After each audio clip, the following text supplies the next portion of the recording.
கிருஷ்ணர் மகாபாரதத்தில் விதுரர் மூலம் வீடில் மகாலட்சுமி நிலைத்திருக்க வேண்டுமெனில் எந்தெந்த செயல்களை தவிர்க்க வேண்டும் என்பதை கூறுகிறார்.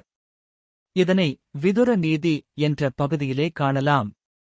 கிருஷ்ணர் கூறுவதுபடி வீட்டில் லட்சுமி, செல்வம், செழிப்பு, நல்லெண்ணம் நிலைக்க கீழ்க்கண்ட செயல்களை தவிர்க்க வேண்டும்.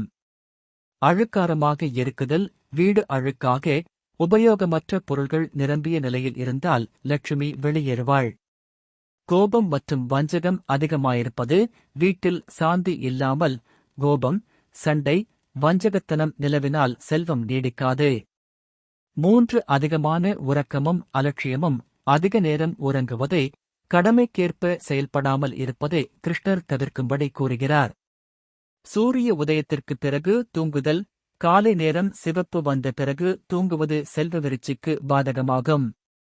தர்மத்தை கடைபிடிக்காமல் இருப்பது, பொய்மை, சுயநல மனப்பான்மை, பிறரை வஞ்சித்தல் போன்றவை லட்சுமியை அகற்றிவிடும். அன்னதானம் மற்றும் பக்தியை புறக்கணித்தல். மற்றவர்களுக்கு உணவு வழங்காமல் இருந்தால் செல்வமும் குறையும். புருஷ லட்சணமுள்ள பெண்களை அடக்குதல். அறிவுடைமை, திறமை கொண்ட பெண்களை மதிக்காமல் அவர்களை ஒடுக்கினால் வீட்டு வளம் நீடிக்காது. வீட்டில் களியாட்டம், சிற்றின்பங்கள் மட்டும் வீடு விளையாட்டிற்கு மட்டுமே பயன்படுத்தப்பட்டு தர்ம செயல்கள் செய்யப்படாவிட்டால் செல்வம் குறையும்.